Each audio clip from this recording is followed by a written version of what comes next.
All right, how's everybody doing today? Hotep, hey, this is Michael Imhotep, founder of the African History Network, host of the African History Network show. It is Tuesday, May 31st, 2022, and we are live. So I'm a talk show host, researcher, lecturer, writer, and historian. I've also taught entrepreneurship for 7 years as well, and used to do business consulting also. So I was doing some research this weekend, looking at information dealing with 80% of African-American owned businesses going out of business in the first 18 months. You know, we dealt with at the peak of COVID, and in 2020, we talked about 41% of African-American owned businesses going out of business as of April 2020. And, you know, my degrees in business administration with a major in marketing from Wayne State University. So this is the type of information I look at quite frequently. So this past weekend, I was doing some research on this topic, and I've also done a presentation over the past few years called 13 Forms of Wealth, which also deals with entrepreneurship. So I put together this presentation here. Here are 17 reasons why 80% of Black-owned businesses fail in the first 18 months. Don't make these mistakes. Don't make these mistakes, okay? And this is for me also having about 25 years of experience when it comes to sales and marketing and management as well. Okay, so here's a short presentation I put together. Also, I'm going to let you know how you can advertise your Black-owned business with the African History Network as well, how you can advertise your Black-owned business with the African History Network and on the African History Network show. Okay, so if we look at this presentation I put together here, I'm gonna bring up the PowerPoint presentation. Everybody share this broadcast on your social media platforms. Invite your friends to tune in, give us a thumbs up, give us a heart, give us a like. Okay, why 80% of Black-owned businesses fail in the first 18 months? And you can also listen to my show, the African History Network show, Sundays 9 p.m. to 11 p.m. Eastern Standard Time on the African History on 9:10 a.m. Superstation WFDF here in Detroit, and we broadcast on my social media platforms, the African History Network on Facebook and Michael Imhotep on YouTube. Okay, so I periodically look at business statistics. We know that right now we see a surge in African-American owned businesses being started because many African Americans are taking money that they got from COVID and stimulus checks and things like this, starting businesses. But if we look at this piece of information here from CNBC.com as well as NBC News from February 2021, in February 2021, there were 30.2 million small businesses in the United States, 30.2 million small businesses in the United States, but only a fraction of them are going to survive. So what statistics tell us is that 20% of small businesses fail by the first year that they're in business. 20% of small businesses fail by the first year that they are in business. 30% fail in the second year that they are in business. And then we're going to see a big drop as well in the third year that they are in business. And then the fifth year, by the fifth year, 50% of small businesses fail by the fifth year that they are in business. By the 10th year, 70% of small businesses fail. Okay. But one of the most staggering statistics, and I heard this over the past few years, probably past 10, 20 years. Okay. Because I have been studying economic empowerment, entrepreneurship, things like this since 1992 when I was in college. 80% of African-American owned businesses fail in the first 18 months. 80% of African-American owned businesses fail in the first 18 months. So most of our businesses don't get to the full second year, don't get to the third year. Okay. So this is why we really need to understand these pitfalls, okay, and how to navigate throughout them. And these tips can save you thousands of dollars if you are an African-American entrepreneur or want to be one. Okay. Now, the death of George Floyd, May 25th, 2020, in police custody, Minneapolis, Minnesota, renewed interest in supporting the economic advancement of African Americans. On the African History Network show, there were numerous stories that we talked about where we saw African American owned businesses that had an increase in sales, bookstores, African American owned bookstores, the ones that had conscious information. Those are types of businesses that saw an increase in sales, and we wanted to redirect more of our dollars towards African American owned businesses. Now, amid online support, African American businesses saw huge spikes. Google searches for Black-owned businesses near me, reached an all-time high between May 31st and June 10th, 2020. Between May 31st and June 10th, 2020.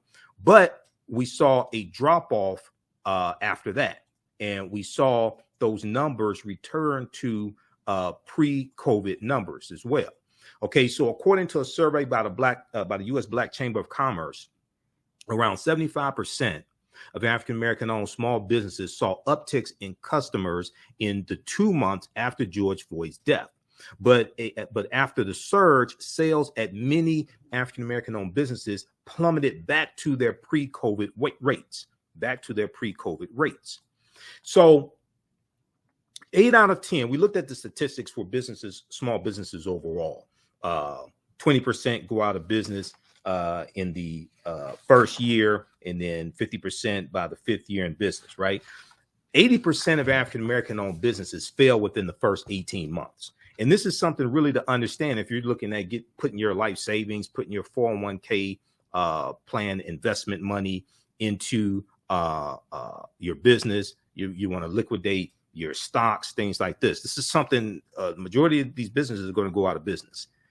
And many of our entrepreneurs who mean well are going to lose thousands of dollars. COVID-19 has exacerbated some of the issues facing the African American community. African American entrepreneurs have had to close their doors at more than twice the rate of their white counterparts. African American owned businesses, as reported by Forbes magazine, and as well as I think it was the New York Federal Reserve, in April of 2020, 41% of African American owned businesses shut down compared to 17% of white-owned businesses. This was in April of 2020. So here are, I put together this list, and I taught entrepreneurship for 7 years, did business consulting for 7 years in the nonprofit arena and the for-profit arena. I graduated from Wayne State in 1994, degree in business administration with a major in marketing. I've managed retail establishments, managed business consulting companies, janitorial service companies. I've managed companies where we had government contracts, city, county, and state of Michigan contracts. So this is a culmination of that experience. So number one, badly thought through business plans. I've also had when I taught entrepreneurship, I had to evaluate business plans as well for my students. So you can put your blood, sweat, and tears into your enterprise, but without a complete, solid, and realistic plan to start with, it's all for naught. What you see as a perfect business plan on paper may not fare so well in reality. Okay, it may look good on paper, but it doesn't fare so well in reality, especially when you deal with what it takes to start a business and dealing with competition and things like this. A business plan should be based on current information and market research. Okay, here's some of the things that your business plan should include: an outline of achievable goals for your business, a clear illustration of the strategies and timelines that should be implemented and met, a picture of an ideal team. Okay, so 95% of African American owned businesses don't have any employees, but you're going to have some that do. Who are going to be your team members? Who are your ideal team members to handle different things, whether it's accounting, marketing, et cetera, customer service, et cetera? If you have to outsource different duties, okay, what does that look like? A picture of an ideal team, detailed and up-to-date market analysis, the state of the competition. You have to understand what your competition is doing. You know, when I was in wireless sales and wireless communications, and so cell phone, and different types of things like that, right? We always looked at what the competition was doing. What were the incentives? What were the promotions that the competition had? When I was in retail sales, this is the same thing we did. I used to manage a Radio Shack for 5 years. Okay. And we looked at what the competitors, what was Best Buy doing, things like this. What was our competitive advantage also? Okay. They were a huge big box store. We weren't a huge big box store. Okay. So how do we compete against that? Financial projections. You're going to have this in your business plan as well. And plans for managing the business growth and budget. Plans for managing the business growth and budget. Now, while most African-American owned businesses have solid business plans, or some of them have a solid business plan, because I've seen some terrible ones, only a few stick with them. Only a few stick with them. If you start changing your strategies or doubling your spending, you're risking failure. So the business plan also is a living, breathing thing. Okay. And a lot of times people will put together a business plan and then put it in a drawer and then just operate from memory, but get away from the core principles of the business plan. So you want to review that business plan maybe once a month, once a quarter, something like that. But it's a living, breathing thing. As conditions in the market change, you may have to go back and adjust some aspects of your business plan as well. But it's a guide, it's a roadmap, it's a GPS. Okay. But if you don't have a business plan, and it doesn't have to be 30, 40, 50 page business plan. Okay. It doesn't have to be that. It may be 5, 6, 7 pages. It may start with a basic concept sheet, 1 or 2 pages, where you take your ideas and write them down, map them out, and then you start organizing it, put together your mission statement, different things like this, put together your financials, etc. Okay. So you don't want to make this too complicated, but it's a guide. Number 2, starting a business for the wrong reasons. Okay. So some of the most often mentioned reasons for starting a business are wanting more spare time eventually, wanting a flexible schedule, no longer wanting a boss. Okay. How many times have you heard that? Okay. You want to work for yourself. You want to be your own boss, and pursuing your passion. Now, while these are all legitimate reasons to start a business, they are not always strong enough to carry the motivation and enthusiasm needed for business success through the times. Okay. First of all, you're probably going to, if you start a business full time, it's a good chance you're going to work 60, 80, maybe more hours a week, starting out maybe that first year or so, to get things, maybe the first 6 months, maybe the first year, depending upon the type of business, to get things up and running. Okay. Number 1. 2, you want a flexible schedule. You're going to be working all the time.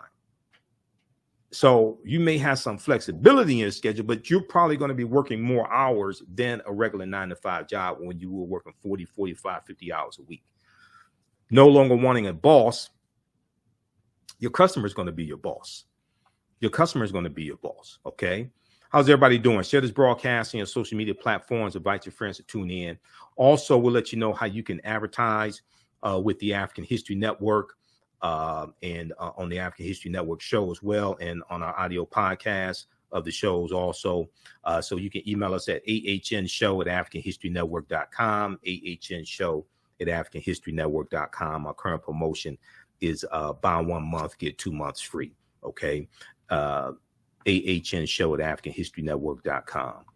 All right. Now, so your customer, when you are in business, one of the mistakes people make is saying that they want to be their own boss. Okay. So you may not have somebody that you report to. You may not have somebody checking and saying, why are you late to work? Things like this, or you have to get permission to go to lunch or leave early, but your customer is your boss. When you're in business, and if you pay attention to your customers, you're going to realize your customers are your boss. Okay. Your customers, if you say, for instance, you're in retail management or you own a retail outlet.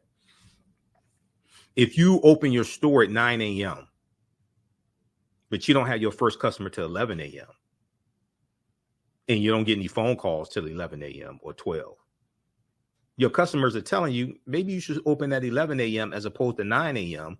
and you can save the amount of money that you have to pay employees. You can save on electricity. You can save on utilities. Maybe you should open at 11 a.m. instead of 9 a.m. So your customers are telling you something, but maybe you're not paying attention to it. Okay. So when you're in business, yeah, you may not have somebody that you report to, but your customer is your boss. All right. So they also many entrepreneurs also underestimate what is required for a business, especially in the early days of the business. Now, one of the things that I recommend people do, and I've done everything from help organize career fairs for a local community college here in Detroit.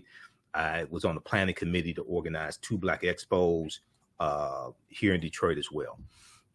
One of the things I recommend is for people to take at least one entrepreneurship class, maybe go to a local community college, because I taught an entrepreneurship class at a community college. I've done workshops on entrepreneurship, things like this. So I recommend people, if you've never taken an entrepreneurship class and you want to start a business, or if you even own a business, I recommend going to a local community college. Usually the credit hours are much cheaper at a community college than a university. Take one entry-level entrepreneurship class. You're going to learn so much, and it can save you thousands of lost dollars, and it could keep your business from being one of the statistics of 80% of African American owned businesses going out of business in the first 18 months. Okay. So don't be a statistic. All right. Now, some of the key factors. Okay. Number 2, starting a business for the wrong reasons. Some of the key factors that should be considered when starting a business are level of expertise in the industry that you have, the amount of capital needed to start up and sustain, and being realistic about how much time and resources will be needed. Okay. Now, we know that there are various factors dealing with racism and white supremacy and undercapitalized businesses and historic discrimination when it comes to redlining and bank loans and things like this. Totally understand that. I've done lectures on that. Totally understand that as well. But there are also pitfalls and traps. There are also things that we can learn and how to navigate this as well. Okay, so this deals with mistakes not to make. And if you're making these mistakes, you can correct these also before it's too late. Okay, let's continue. All right, and give us a thumbs up, give us a heart, give us a like on this broadcast, and share this broadcast on your social media platforms as well. Follow us at the African History Network on Facebook, and Michael Imhotep on YouTube, IMHOTEP. Also, Michael Imhotep on Instagram as well. Okay, let's continue. So starting a business places a strain not only on the business owner, but families and relationships as well. Okay. And oftentimes you hear people who are in relationships with an entrepreneur. They talk about how hard it is. They may talk about the entrepreneur working all types of crazy hours, working around the clock. You know, when I was managing a couple of other companies, and we had government contracts, and we had to put in bids to the county for contracts, things like this. You know, we're up 2-3 o'clock in the morning discussing the proposal that we're putting together, because I was the one putting together the proposal, and the owner of the company, he's talking to me on the phone. So you're going to keep crazy hours also. And that's just, here's the thing. That's just if you deal with domestic business. When you start dealing with international business, and you're dealing with countries, you're dealing with people in countries, and they're 5, 6, 7 hours ahead of us, that could put a strain on relationships also. Okay. So starting a business places a strain not only on the business owner, but families and relationships as well. So before you start a business, make sure that you are starting for the right reason and are prepared to handle all of the many responsibilities of a business owner. And, you know, one of the things I talk about when I teach is that, so when we deal with corporations, we hear about CEOs, chief executive officers, right? Well, when you're an entrepreneur, you're the CEO, you're the chief everything officer. You're responsible for everything. You may not do everything.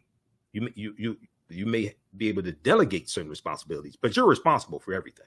Okay. So a lot of times, because of movies and music videos, entertainment, things like this, we see music moguls, business moguls, things like this, right?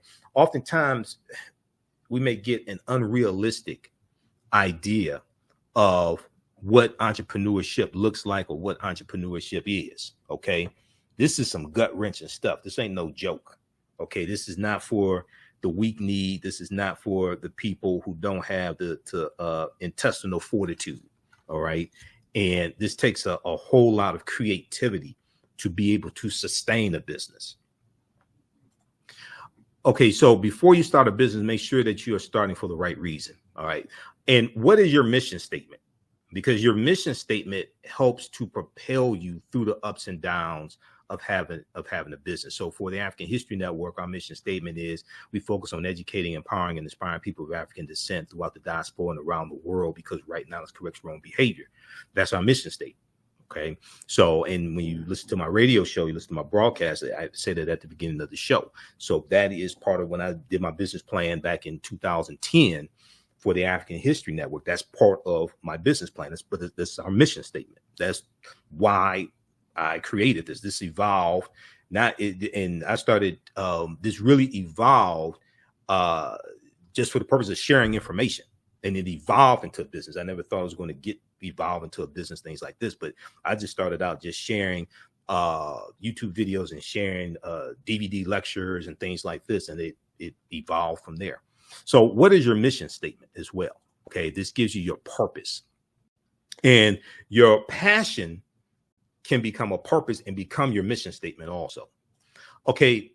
And then one other thing here, let me back up. Okay, we'll get to that. I'll make a note of that.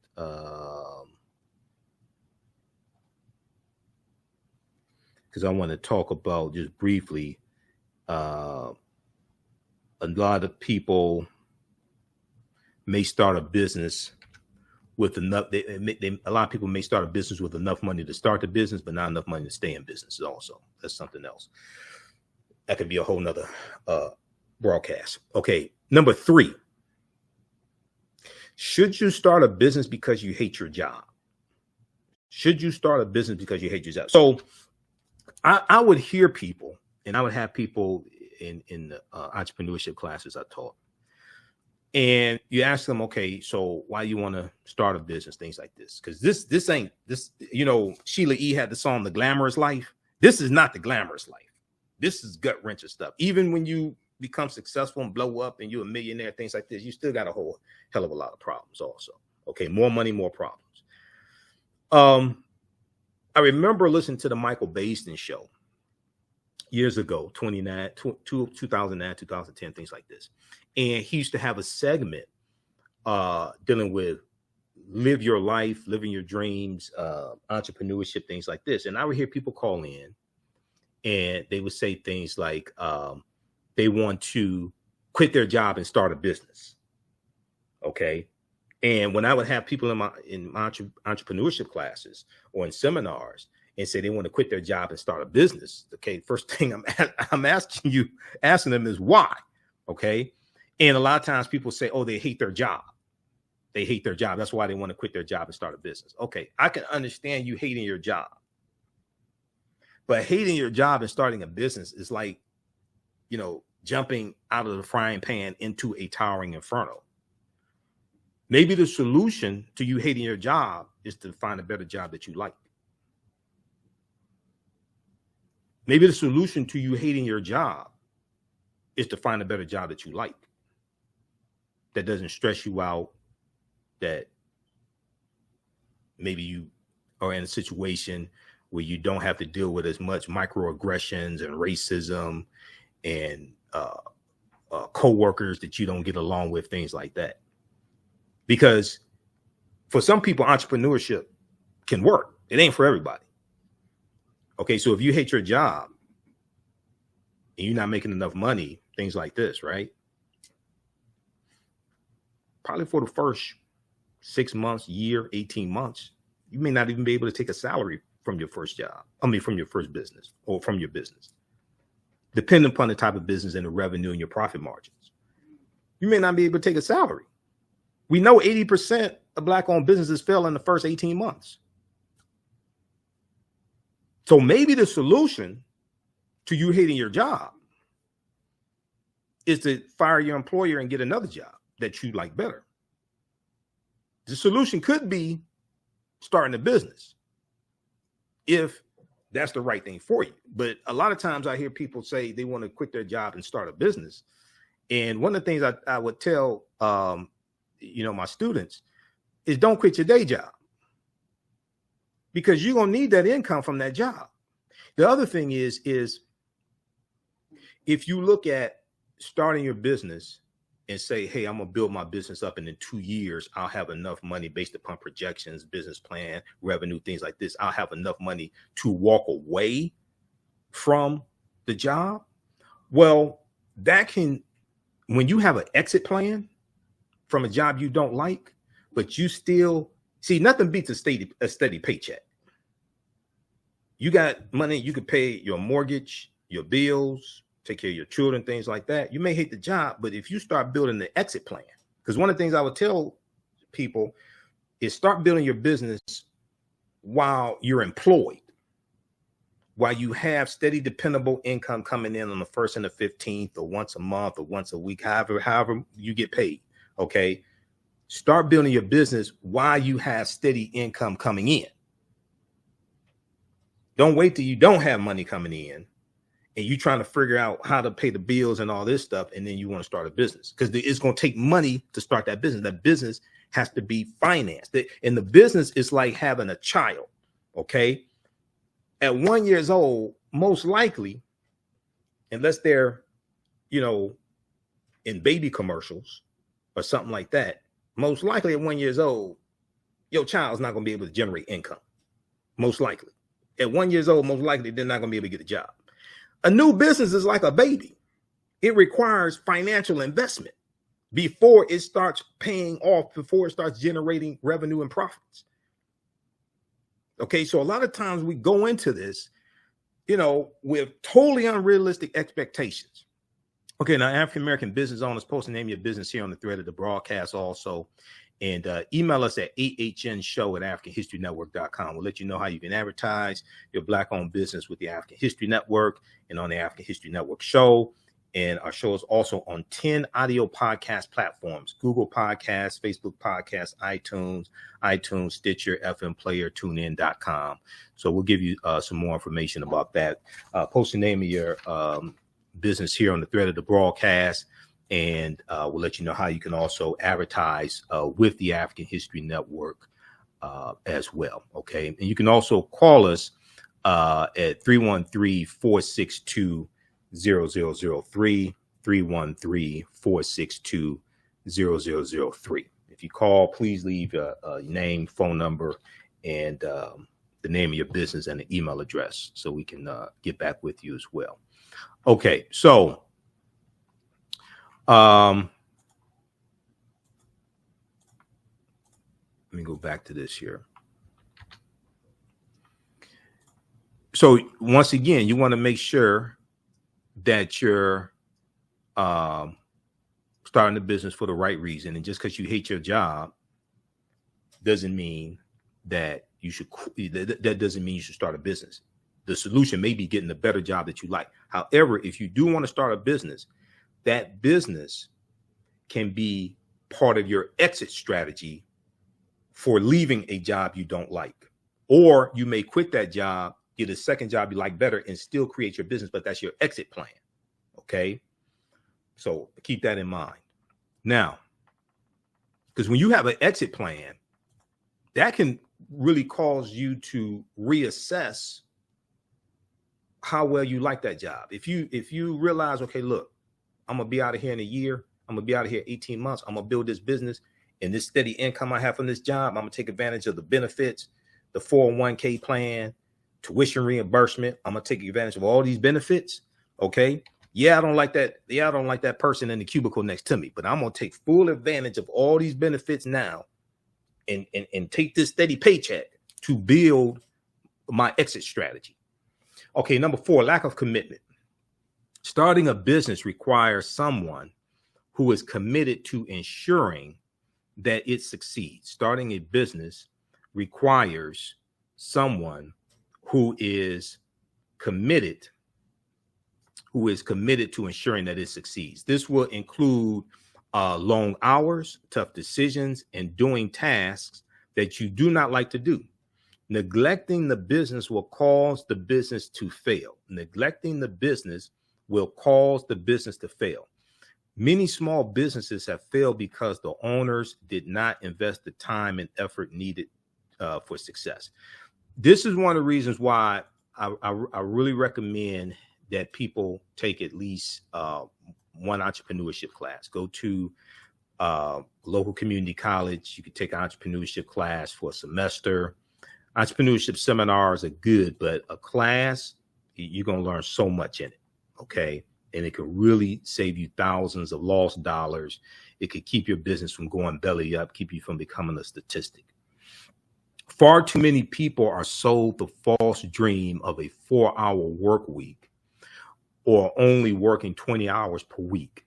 In the early stages of business, that is simply not true. Now, if you're just doing a part-time business, some people may say the other thing that's important to understand is that you may realize, okay, look, I want to start this business, but I'm just going to do this business part-time. You don't have to do the business full-time.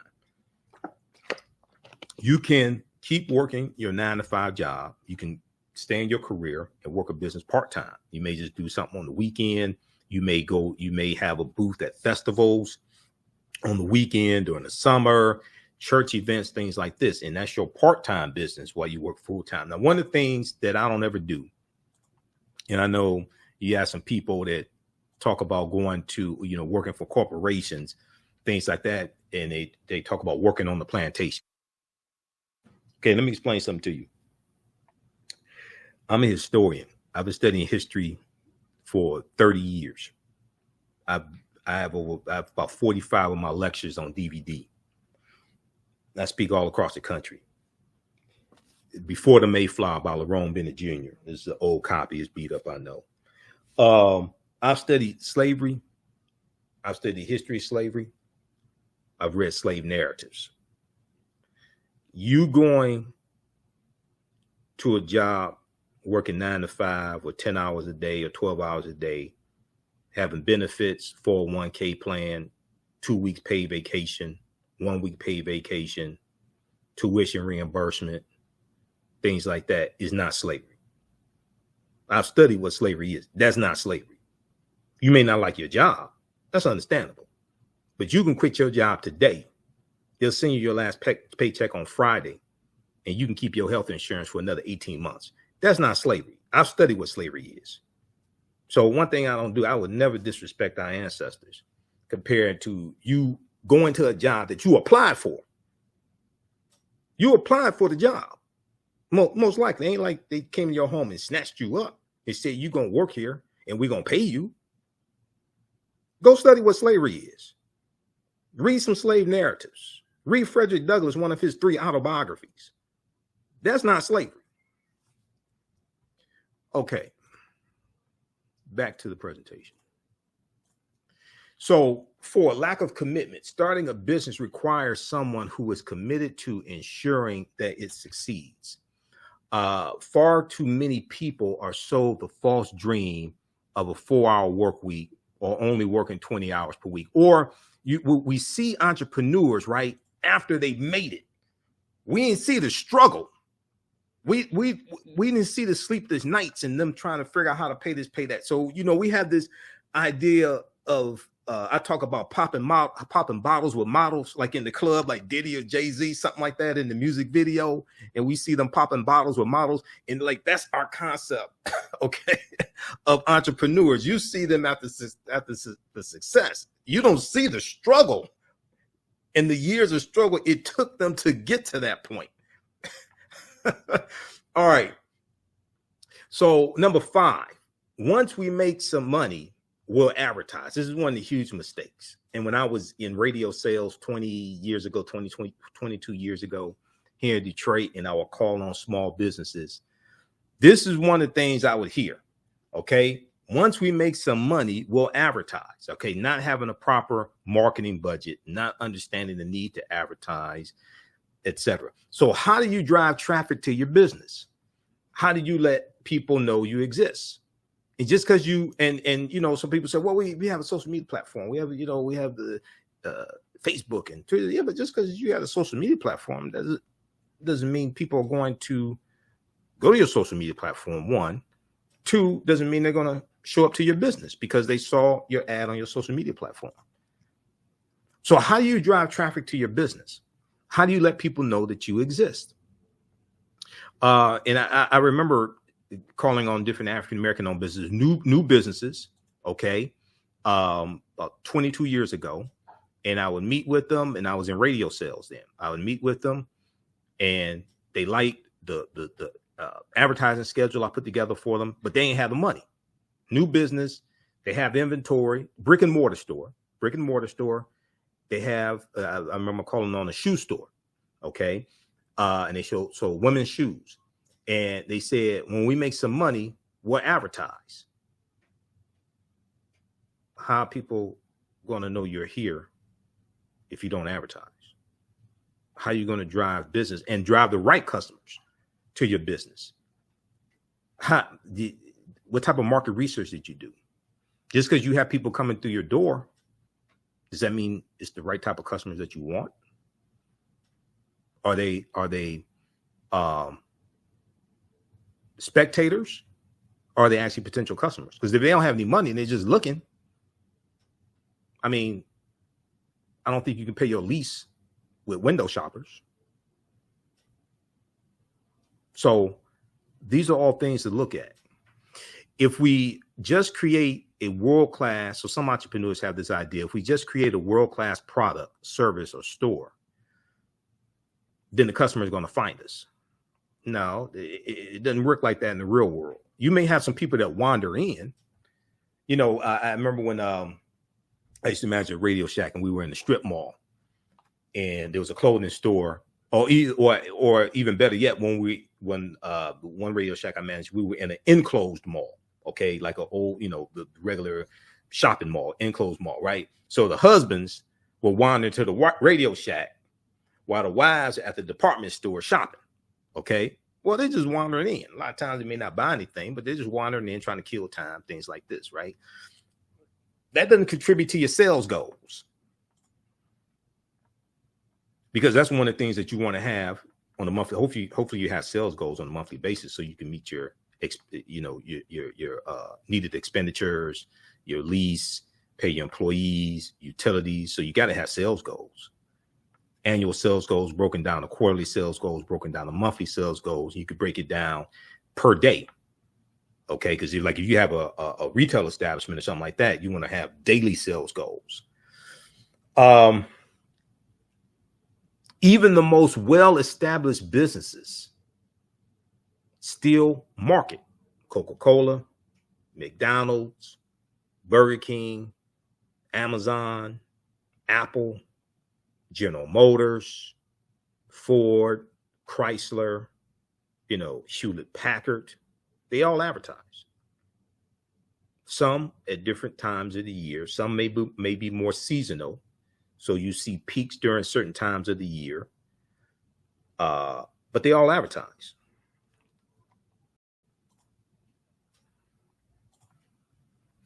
All right.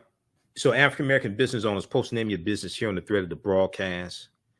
Email us at ahnshow@africanhistorynetwork.com, ahnshow@africanhistorynetwork.com. We'll let you know how you can advertise with the African History Network. And we take your 30-second to 60-second ad, your video commercial. Either you have one or we can create one for you, no additional charge. You put this into the broadcast of our shows at the African History Network show. It also goes into a audio version, goes into the audio podcast of our shows as well. So we're on 10 different audio podcast platforms, Facebook Podcasts, Google Podcasts, iTunes, iHeartRadio, FM Player, TuneIn, Castbox, Stitcher, etc. Reach thousands of people across the country on a weekly basis. And then also we have some other ways we can help you as well. But email us at ahnshow@africanhistorynetwork.com. A current promotion is buy 1 month, get 2 months free for very limited time only. Buy 1 month, get 2 months free. And we can get you up and running today as well. If you know you want to do it and you don't have your ad ready or don't have a script for us to record, you can still contact us. We can get you locked in. And then once you send us your script or what have you, we can get that going for you and get that up and running. All right. Okay, let's continue. And then whether you have an e-commerce store, you may have an e-commerce store, brick and mortar store. You may have a store that sells African cultural products, African clothing, books, inspirational books, history books, etc. You may have you may sell health and beauty products. Okay, you may sell health and beauty products. You may have a clothing store.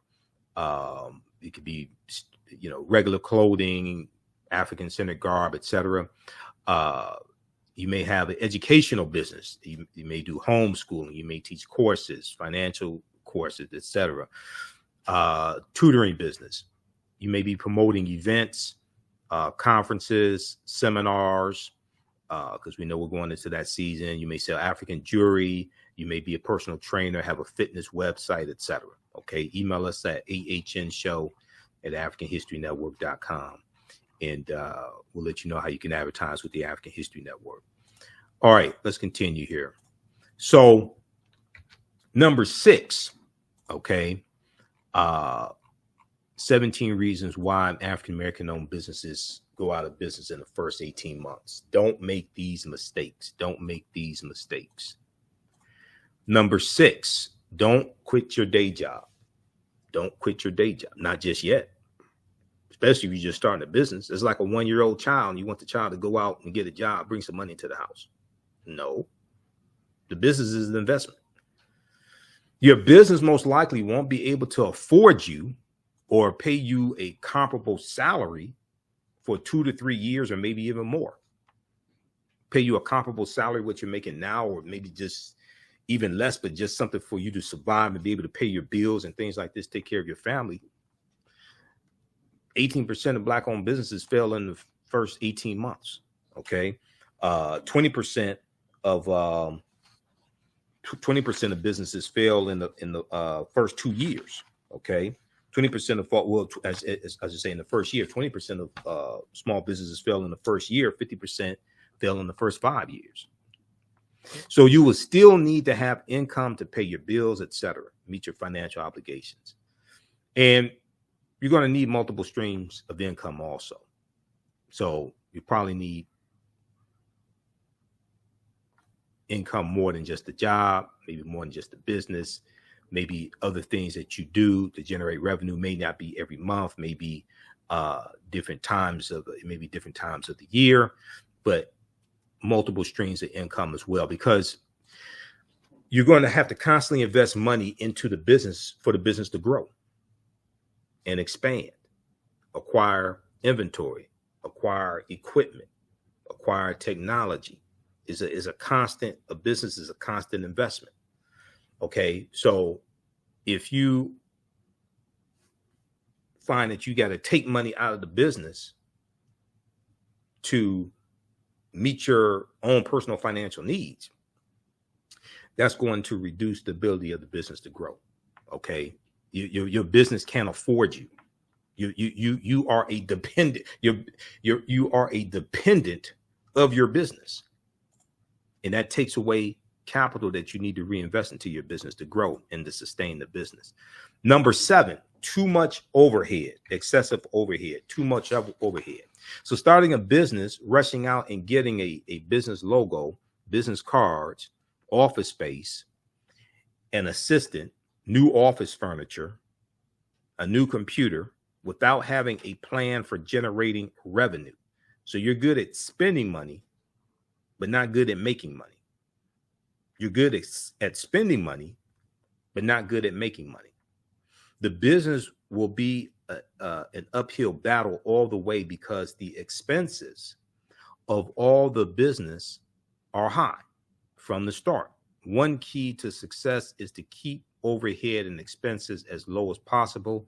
Expansion and increased overhead should not come until there is revenue to support it. So you want to manage every dollar and look at what the return on investment is, and look at, is this a need? Is this a want? Is this something that's necessary right now, etc. So a lot of times people get excited about having their own business, and they may sign a lease for office space or for retail space, things like this, and get ahead of the gun and take on all this overhead.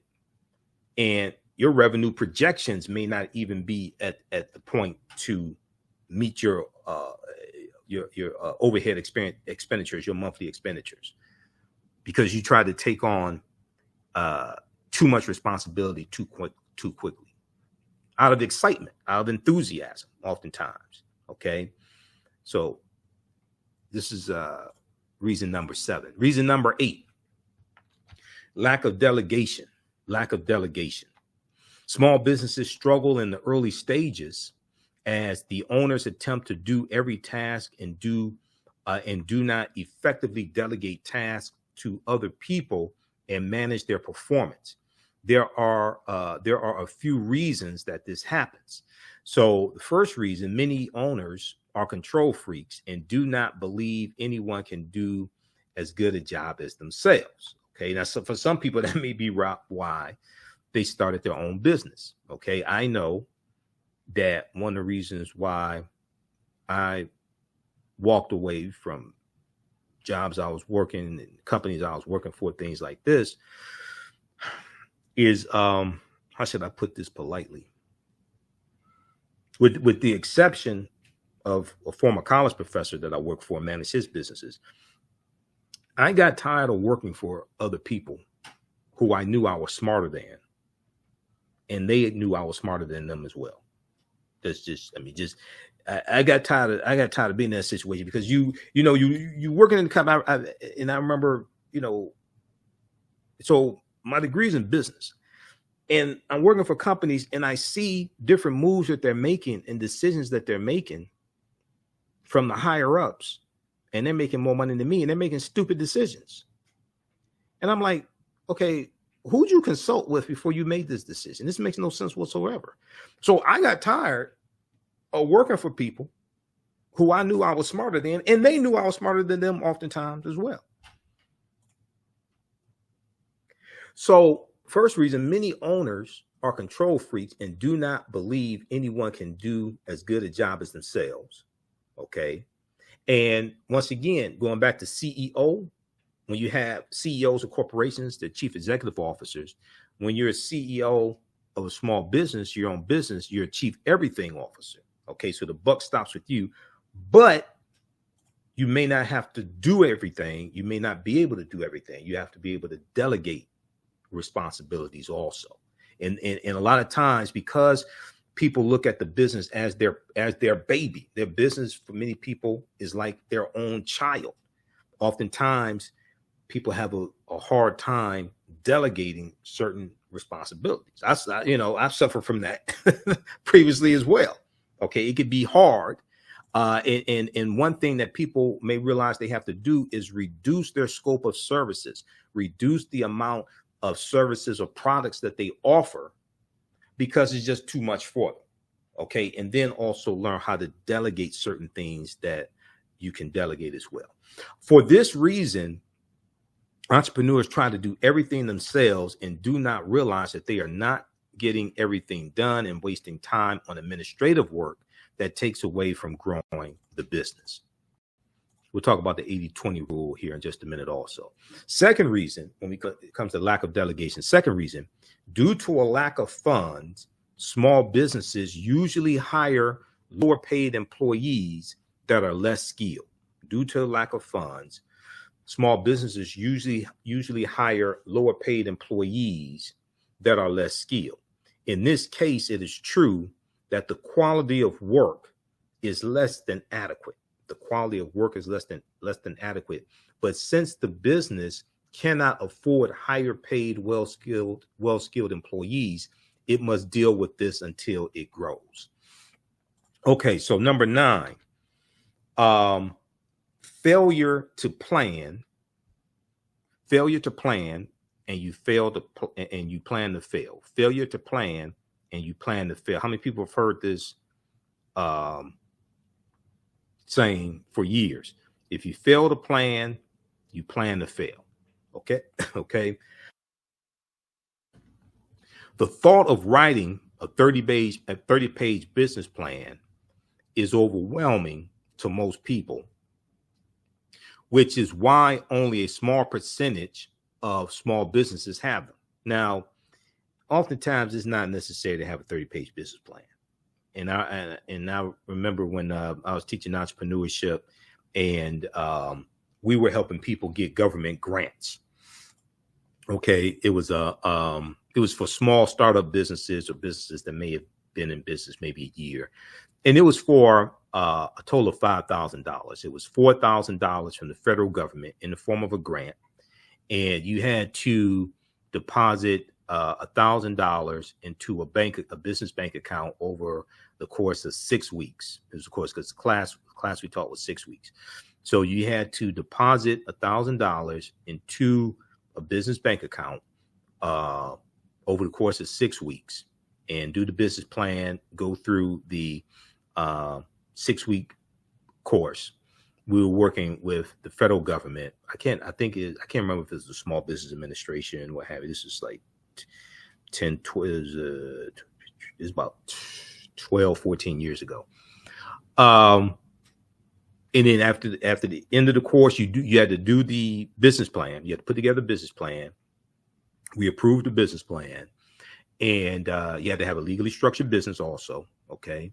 So if you did not already have a legally structured business, the LLC, what have you, then you would do that in the class as well. And then at the end of the class, you would get a $4,000 check from the federal government, and you could deposit that into your account. So it was $4,000 in matching funds. You deposit $1,000 into a bank, $4,000 in matching funds from the federal government. And this was a grant, but not a loan. So you didn't have to pay this back. It was a grant. It was sweet because what happened was I found out. So teaching the class in we were working with a nonprofit organization. The company I was managing, we were working with a nonprofit organization. So I found out that I qualified, my business qualified also for the program. So I took advantage of that also. I said, hey, I'm going to take advantage of this. So that was sweet. So the next time around, they did the program from the federal government. There was more oversight, and it wasn't as good. It was less money. It wasn't as good as the first time, but man, that was a hell of a deal right there. Okay, so the thought of writing a 30-page business plan is overwhelming the most, and a lot of people don't need a 30-page business plan. This is why I tell a lot of students, I say you don't need a 30-page, 40-page, 50-page business plan to get $4,000. It's just not necessary. Which is why only a small percentage of small businesses have them. Although a full business plan is ideal, something much shorter will suffice. Now, the most important reason to have a business plan is to ensure that you have considered every aspect of the business and how it will be handled. Okay. Now, your business plan may not be perfect. That's understandable. You don't want to work on a business plan for 2, 3, 4 years before you start your business. Okay. It may not be perfect, but it's a guide. And the other thing, it's a living, breathing thing. Your business plan is going to change. Your business plan is going to change as conditions in the market change, as the economy changes, etc. Your business plan is going to change. The other thing is, we'll talk about this here in a minute, there's a time to get into a certain type of business, a certain industry. There's a time to get out of a certain type of business, a certain industry as well. You got to know when to hold them, know when to fold them, know when to walk away, know when to run. Okay, Kenny Rogers, the gambler.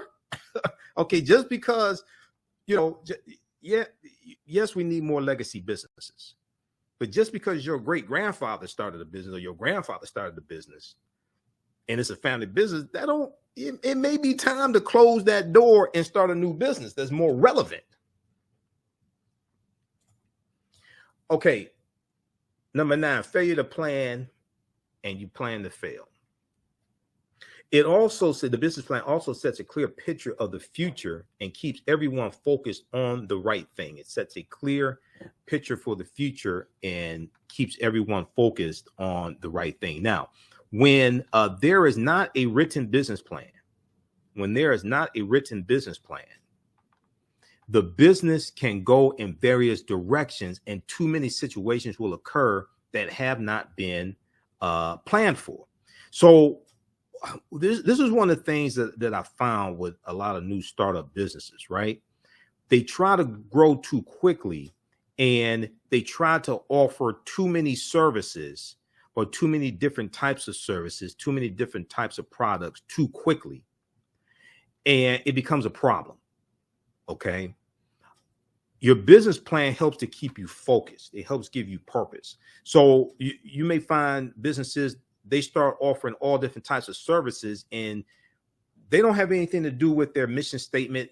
The services are not related, etc. I remember when I was selling radio ads, there was one African-American owned business, and they started out, they were a cell phone carrier. They were an authorized retailer of a cell phone company. And then they had a kind of like a business center where people could come in and do faxes. I mean, this is like 22 years ago. Okay. We didn't have the printers with the fax machine built in. Okay. This is like 99, 2000, pretty much. So a lot of people didn't have that. So they every time I would go visit them, there are more services and products and things that they're offering, and you have to manage that. If it's physical product, you have to do inventory. The other thing is they're growing pains, and there's a knowledge base that's required when you offer more products, especially when they're technologically based. You got to have an expert in that company that knows how to sell the product, but also knows how to help customers who have problems with the product. So if you go from selling 10 products to 30 to 40 to 50, because you're just looking at dollars and see more revenue, that's more headache also. Okay. You have growing pains. There's a knowledge base that needs to be acquired for each different type of product as well. And then you also have to understand how to troubleshoot problems also for products and services.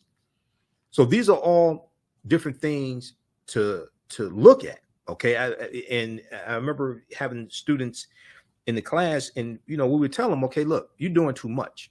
You're offering too many products. You're trying to do too many services. Okay. You need to scale this down to something that's manageable.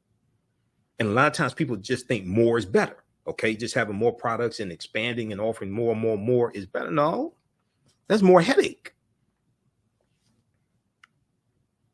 So when there's not a written plan, the business can go in various directions, and too many situations will occur that have not been planned for.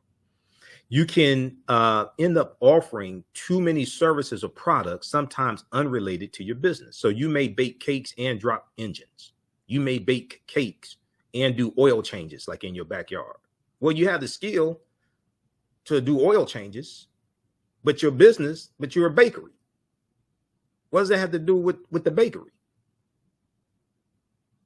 But because you didn't have a business plan, you weren't focused, you just start doing all this other stuff.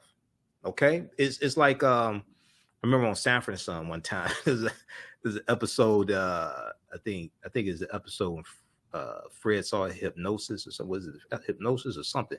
But it's like, you have people who, I remember, you remember when Lamont got the traffic ticket and he ran a red light And Antonio Fargas was the guy who came over. He was an attorney, and he was a tailor.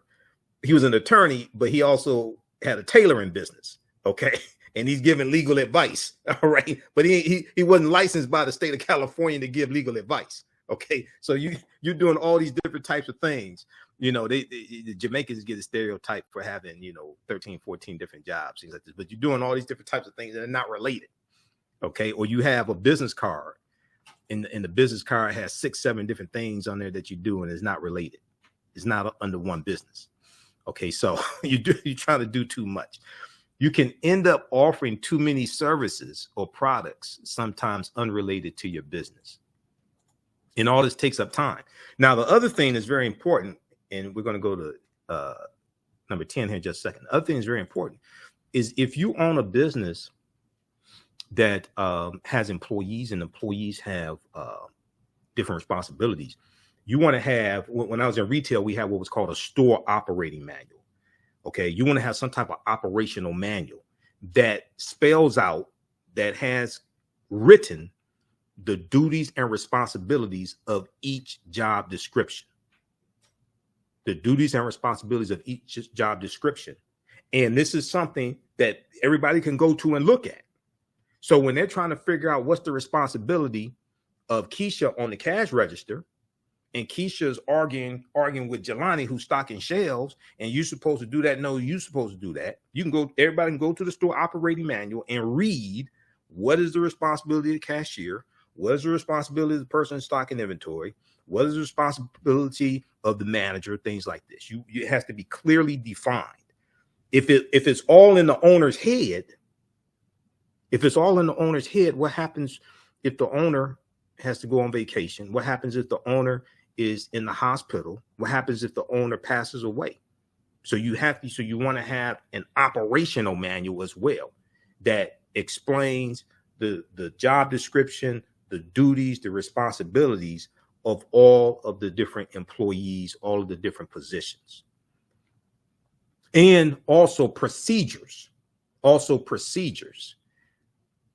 making deposits, giving refunds, the different duties that take place. You need to have an operational manual of those procedures. That cuts down on a whole lot of arguing back and forth. You said this, no, you said this, but it's written. So as long as you can read and comprehend, it's right there. You don't have to argue. Proper documentation ends all conversation. Okay, let's continue. So, one of the things that I learned doing project management, and then when I was taking entrepreneurship classes in class, but also teaching entrepreneurship classes and studying project management, time management skills, different things like this, is strategic thinking. Because these are some books. When I was doing some project management, these are some books that I got in the DK series, Essential Manager. So when I was teaching entrepreneurship and doing I was working on some projects. We were managing career fairs for a local community college. So these are some books that I got from the DK series. They had some really good books. One on project management. Okay. And these were like, at the time, $7. Okay. I got this back in 2006. Okay. December 2006. One on project management, one on managing credit, one on strategic thinking. Okay. Brainstorming systems, techniques, logic, because we were managing some different projects and doing consulting for nonprofit organizations also, and coaching successfully as well. Also. Okay. Not sports coaching, but this deals with managing employees and coaching employees also. Okay. So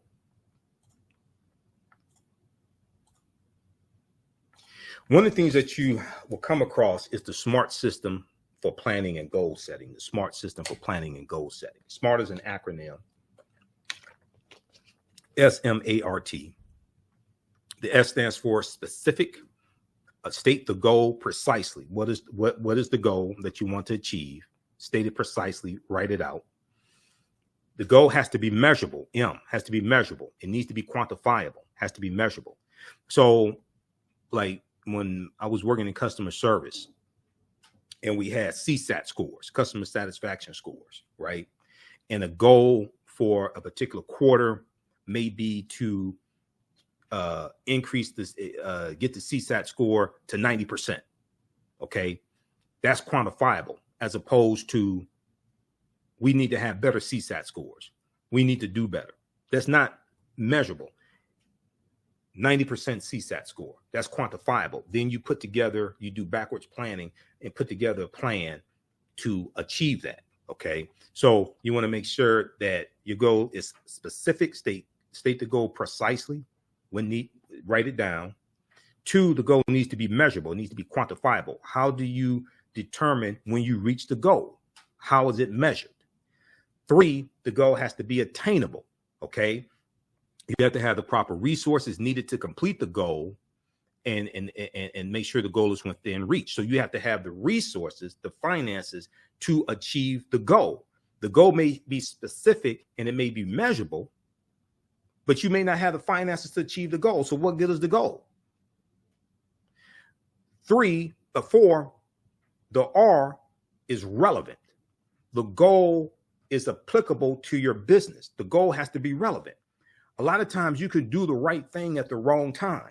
A lot of times you can have the right goal, but it's not applicable to your mission statement, or it's not applicable to your goals for that quarter or that year. And you're allocating resources to try to achieve something that doesn't fall in line with what your goals are. Okay, so you want to make sure that the goal is relevant. Okay, relevant to your business, relevant to your goals, your monthly revenue projections, your quarterly revenue projections, etc. The T is time bound. One of the most important things when it comes to goal setting. They have to be time bound. The goal has a completion date or time frame, a start date and an end date, and then you have to have checkpoints in between to make sure that you're on pace to achieve the goal. If the goal is just open-ended, okay, we want to do this, okay, we want to achieve this, but there's no time frame for it. It'll be 2-3 years from now. You're talking about we still want to do this. So it has to be time bound, okay? Has to be specific, has to be measurable, attainable, relevant, and time bound. And when it's time bound, you want to have, so if it's a goal that you want to achieve 90 days from now, you want to have checkpoints every 2 weeks, or at least every month, but probably every 2 weeks, to make sure you're on track to reach that goal in 90 days. Okay. If you don't have those checkpoints, 90 days will come and go, and you would not have met the goal. So this comes from the Small Business Administration. SBA.gov has some good information. They have a document. There's a 22-page document. Time management for a small business at SBA.gov, Small Business Administration, time management for a small business. Okay, number 9. Okay, we're looking at 17 reasons why 80% of Black-owned businesses go out of business in the first 18 months. Number 9, poor market research. Poor market research. And you're getting a lot of my expertise as well, okay, in this also. Ensuring consumers want the goods you sell seems like a no-brainer. Unfortunately, many African-American owned businesses fail for the simple reason that no one wants to buy what they're selling. No one wants to buy what they're selling. Okay. So you may be doing something that's your passion and you love it, and you put all your heart and soul and all your sweat and blood equity and all this into it. But is there a market for it? Do people value it? Are people willing to spend money for your product or service? So you may believe 100% in what you do. Is there a market for it? Have you identified the market? Are you communicating with the market? Have you established relationships with people in that target market? Poor market research. Unfortunately, many African-American owned businesses fail for the simple reason that no one wants to buy what they're selling. You can have enough capital, the most ingenious idea, and a great business plan to get everything off the ground. But if no one wants your product, it's only a matter of time before your business crashes. If no one wants your product, it's only a matter of time before your business crashes or fails and you become a statistic. So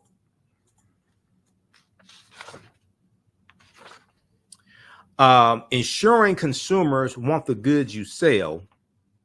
Oh, I'm sorry. Let me go to the next slide here. A product needs to fulfill an unmet need or solve a problem. Now, this sounds basic, but a lot of times people don't look at it like this, okay? A product needs to fulfill an unmet need or solve a problem.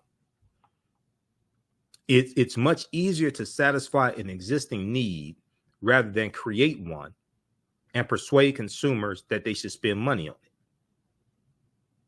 So if you identify existing problems, see, because entrepreneurs, the way I define entrepreneurship, now I've looked at different textbooks and things like this, and they have a paragraph to define what an entrepreneur is. Entrepreneur is somebody who identifies problems that other people can't solve on their own, and they charge for it. That's what an entrepreneur is. An entrepreneur is someone who identifies problems that other people can't solve on their own, okay? And they provide a solution and they charge for it. That's what an entrepreneur is. I've seen different definitions of entrepreneurs, and there's some PhD that came up with this definition, all this. No, this is really what entrepreneurs are, okay? They solve problems that other people can't solve on their own, and they do it for a profit. Knowing the customer's income level, gender, and age is vital for proper marketing strategies. Market research will help you ensure that the product does not miss the mark. Now, the question you want to ask yourself with the business, the service, what have you, is like, what problem are you solving? An entrepreneur is someone who solves problems people cannot solve on their own, and they do it for a profit. Okay, they do it for a profit. Now, number 10, not studying your competition. Not studying your competition. And when I was working for different companies, things like this, we had to look at what the competition was doing. Okay. And sometimes the competition acquires another competitor. T-Mobile acquired Sprint. All right. I used to work for Sprint.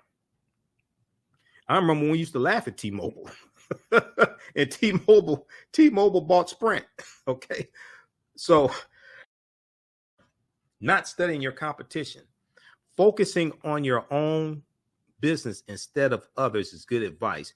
However, a great many Black-owned businesses lose out to competitors because they did not pay attention to the competitive landscape of their business. You have to look at what your competitors are doing also.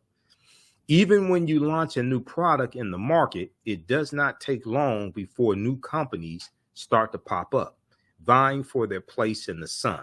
Pay attention to the landscape because the landscape changes. The competitors change, okay? So you want to look at what the competition is doing and then really understand what your competitive advantage is. Your competitive advantage, what do you do? What comes easily to you that comes hard to others, okay? What can you do that other people can't or struggle at doing? But you want to look at what the competition is because in the market, that competitive market continues to change and is also influenced by the economy. So businesses may go out of business because of bad economies, etc. So this is something to look at, but you want to study the competition. Number 11, okay, 17 reasons why 80% of Black-owned businesses go out of business in the first 18 months. Number 11, bad team chemistry can cause explosions to happen. Bad team chemistry can cause explosions to happen. Lacking the correct team composition is another reason behind failure of many African-American owned businesses.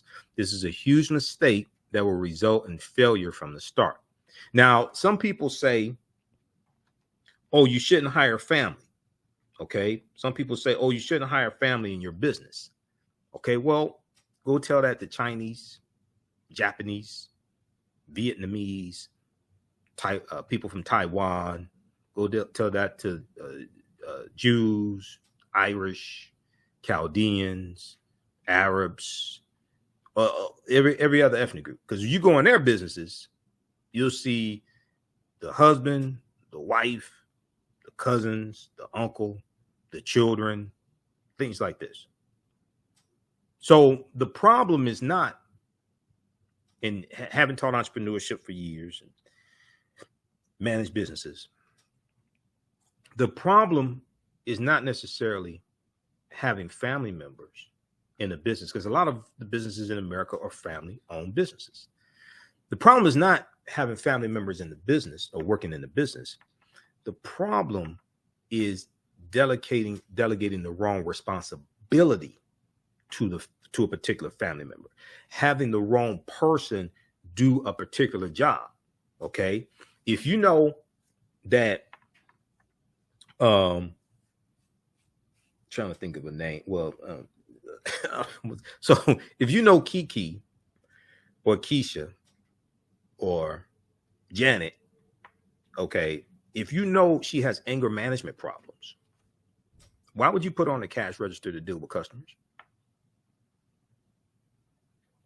Okay, she's taking like her second anger management class. You already know she has anger management problems. Why would you put her on the cash register to deal with customers? She should be in the back doing work away from the customers. She may be a good employee. She shows up on time, doesn't talk on the phone the whole time she's at work, doesn't try to leave early, things like this. But you put her in the bad situation. You delegated the wrong responsibility to her. You put her in the wrong job. So family, see, I hear people say, don't do business with family. Don't go into business with family. Don't have family working in your business. That's all the other ethnic groups do that. All the other ethnic groups have family-owned businesses, have their kids working in the business, and their aunts and uncles, and they'll bring people over from the old country. They'll bring people over from their native country and come right and work in their business. But you have to put that person in the right position.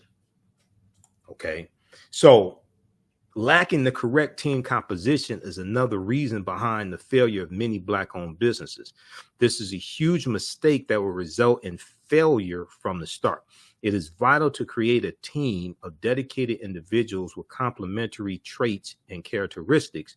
While it's not easy to find the right talent for the jobs, resources like Facebook, LinkedIn, Indeed.com have made it easier to do so. Also, you can go to if you belong to a church, a mosque, or something like that, you can go there because they always know people who are looking for jobs.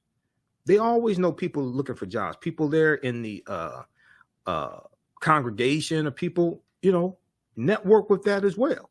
Okay, now you want to make sure you get the right person for the right job. Okay, but still, this is what other ethnic groups do. This is one of the reasons why a lot of other ethnic groups' businesses are successful. Yes, we've been stripped of our African history and culture, and this gives us our foundation, and this gives us a cultural paradigm that we see reality through. It gives us our values, our interests, and our principles. And other businesses rely on their cultural cohesiveness that binds a people together and teaches them the only way they're going to survive is through self-reliance, okay, through working together, their cooperatives, their cooperative economics, things like this. Doesn't mean that they don't get involved in politics. That doesn't mean they don't get involved in politics. That's something else. But they have that cohesiveness. They use their language. They use their culture to create fences, barriers around their communities, and they market their culture. They have cultural-based businesses, etc. Okay, because we've largely been stripped of our history and culture, and we've largely been taught to hate ourselves. This causes more obstacles for African American-owned businesses. Also, when I teach history, Two of my teachers, Dr. Leonard Jeffries and Professor James Small, they talk about the pyramid principle. And the foundation of the pyramid is African history and culture. It gives us our VIPs, our values, our interests, and our principles. It gives us a cultural paradigm that we see reality through, but it also teaches us how we see ourselves. What you do for yourself, what you do to yourself, and what you allow other people to do to you and get away with is based upon what you think about yourself. What you think about yourself is based upon what you have been taught about yourself. What you've been taught about yourself is based upon everything you've read, heard, and seen about yourself. So the names that you call yourself, how you see yourself, impacts your self-development, your self-worth, and self-esteem. When that history and culture is in place, it influences your economic empowerment and influences how you engage in economics, the types of businesses you have. But it also influences, see people who respect themselves don't call themselves the derogatory, dehumanizing names, and don't call their women B's and H's and thoughts and things like this. People who see them, who have positive self-esteem, and they don't allow other people to dehumanize them as well. But when we've been stripped of African history and culture, and we've been taught to see ourselves through the eyes of our oppressors and see ourselves through the eyes of white supremacy and racism, okay, then oftentimes we accept those dehumanizing terms, all right? So why would you want to spend your dollars with somebody you think is lesser than, or dehumanizing, or N-word, or dehumanize, or N-word? And this also connects to politics as well, because we have to have a synthesis of African history and culture, economic empowerment, and political empowerment as well, and leverage our economics to enforce our politics. Politics is the legal distribution of scarce wealth, power, and resources, and the writing of laws, statutes, ordinances, amendments, and treaties, their adoption, interpretation, and enforcement. Politics shapes the economy and shapes the atmosphere that your Black-owned business operates within and relies upon to survive. Okay, go back to COVID, April 2020. 41% of Black-owned businesses have shut down, have gone out of business because of the horrific economy. All right. So all this, we have to have a synthesis of all of this. All right. But the foundation is African history and culture. And when we study our history, we see the cooperatives, the cooperative economics that we had, and the co-ops. Okay. And the co-ops was a type of with different types of organizations that we had to help our Black-owned businesses, like the Colored Merchants Association, created about 1928, 1929. It comes out of National Negro Business League, founded by Booker T. Washington in 1900. And these different types of cooperatives that we had were designed to help African-American-owned businesses better compete against white businesses, and they pull their resources together to get economies of scale when they bought products, get lower prices on products. They did things like learned about marketing strategies, accounting principles, etc. There was one for farmers, the Colored Farmers Union, founded about 1886 in Texas, grew to 1.2 million members, and they're working together. This is a concept of cooperative economics. They're sharing farm equipment, etc. And one of the things that happened is a lot of the cooperatives that we had was so popular and so successful that it put our lives in danger. And we got attacked by white supremacy. Okay. And this is why a lot of our cooperatives had to disband. If you read the book Collective Courage by Dr. Jessica Gordon Nemhard, she talks about this in her book, Collective Courage. Okay. So number 11, bad chemistry. It is vital to create a team of dedicated individuals with complementary traits and characteristics. Okay, so African American business owners, post the name of your business here on the thread of the broadcast. Email us at ahnshow@africanhistorynetwork.com, ahnshow@africanhistorynetwork.com. We'll let you know how you can advertise with the African History Network and on the African History Network show. And our audio podcast. We're on 10 different audio podcast platforms also. If you don't have a commercial, we can create one for you, no additional charge. A video commercial as well as an audio commercial.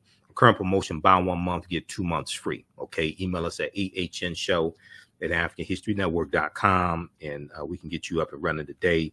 Even if you say, hey, I want to take advantage, because we have limited advertising space.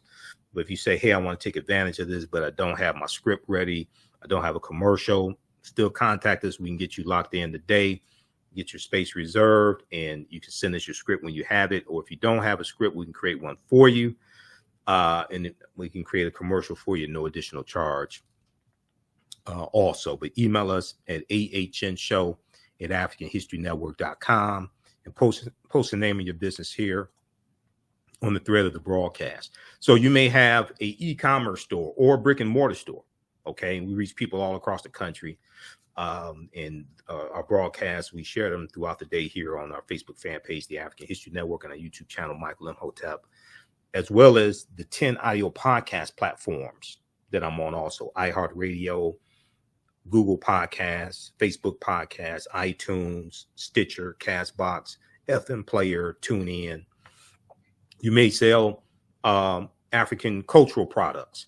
You may sell, you may target the African American community. You may have health and beauty products, clothing, shoes, African garb, books dealing with African history, African American history, self-help books, things like this. You may be a book author. You may be a bookstore.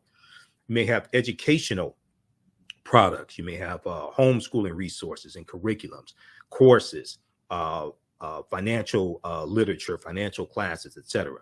You may be promoting events, Juneteenth events, African American History Month events, etc. You may have conferences or seminars you want to promote. You may sell African jewelry. You may be have a fitness website or sell fitness gear. You may be a personal trainer. Email us at ahnshow@africanhistorynetwork.com. Okay, let's go to I want to go to this next one. Let's go to number 12. 17 reasons why 80% of African American owned businesses go out of business in the first 18 months. Let's go to number 12. Cash flow issues. Cash flow issues. So even large companies with robust marketing strategies can fall prey to lack of positive cash flow, Cash flow issues are a major culprit in the failure of African American owned businesses. Businesses with a positive cash flow have the required operating funds to settle debts, pay employees, reinvest in the business, etc. Okay, now, cash flow is extremely important, all right? Cash flow difficulties occur when too much of a business's revenues are tied up in accounts receivable, so you're waiting to get paid. You've done the work. You may do net 30. You may invoice a customer, do net 30. I remember when we had contracts.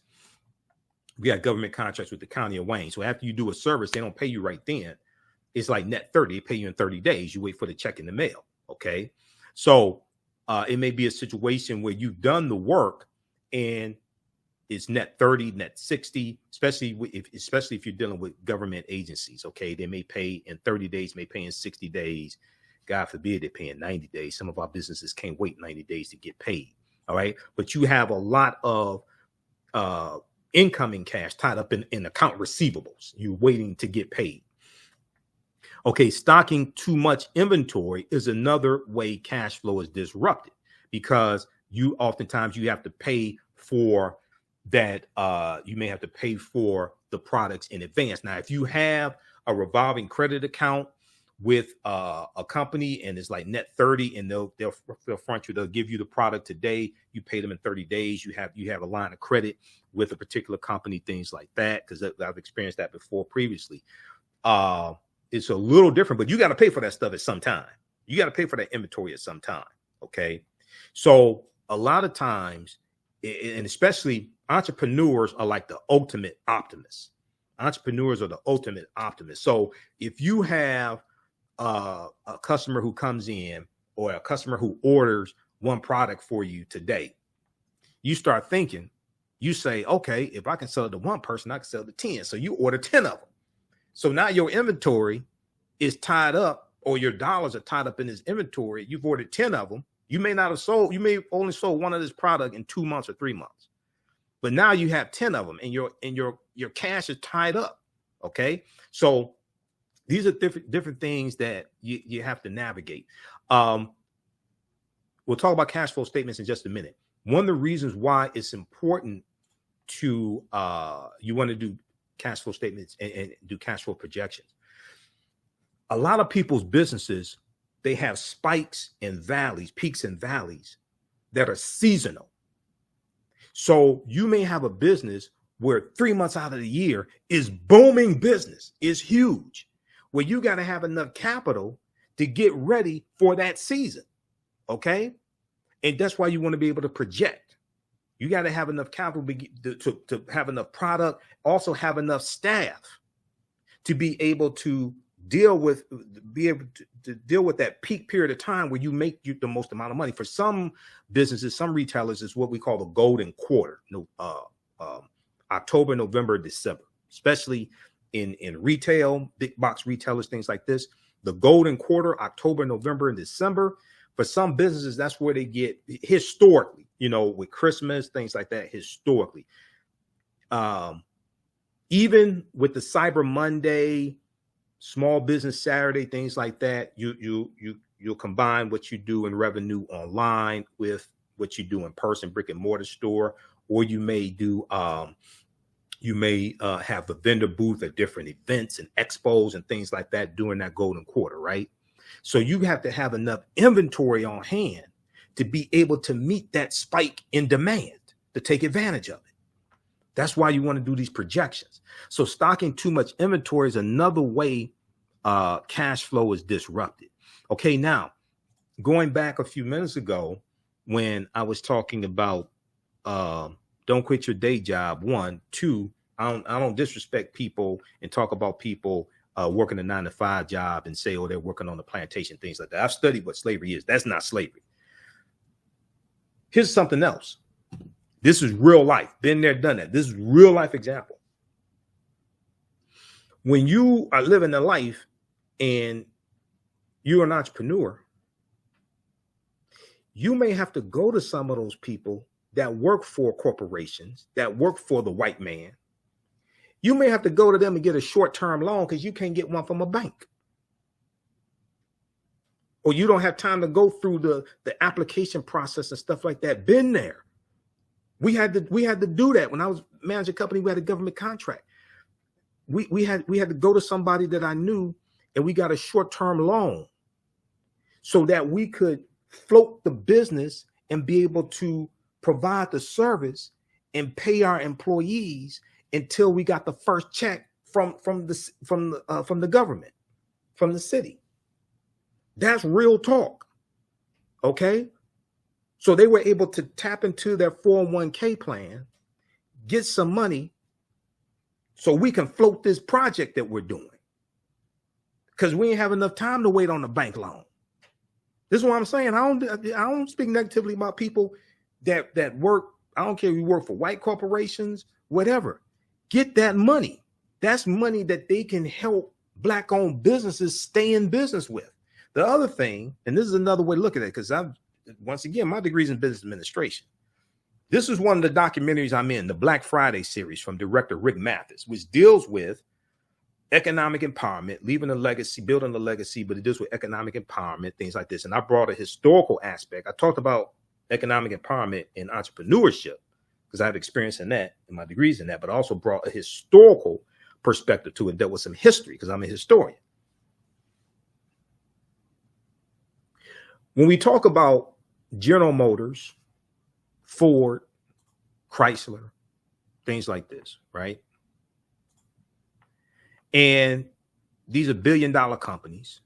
And we talk about African Americans working in these companies. Oh, you should quit that job and go start a business. Okay, you should quit that job and go start a business, blah, blah, blah, right? Where do these corporations get this money from? Don't African Americans spend money with McDonald's? I'm not saying you should spend money with McDonald's, but don't they spend money with McDonald's and Apple and General Motors and Ford and Chrysler and Amazon, okay? Google, Macy's. Don't they spend money with Dell Computers, Hewlett Packard, don't we spend money with those companies? So what you're saying is we're going to spend money with these corporations, Facebook, Twitter, all these corporations. We're going to spend money with these corporations. We have a $1.3 trillion economy. You're saying we're going to spend money with these corporations, create all these fantastic jobs for white people so they can pay their mortgages, send their children to college, buy property, buy homes, all this stuff. We're going to create those jobs for white people. And then we ain't going to take advantage of what we created and take advantage of the stock purchase plan, the 401k plan, the health benefits, the dental, the vision, the health, tuition reimbursement, all that stuff. And we paid for that. And we're not going to take advantage of that. We're just going to go build our own businesses.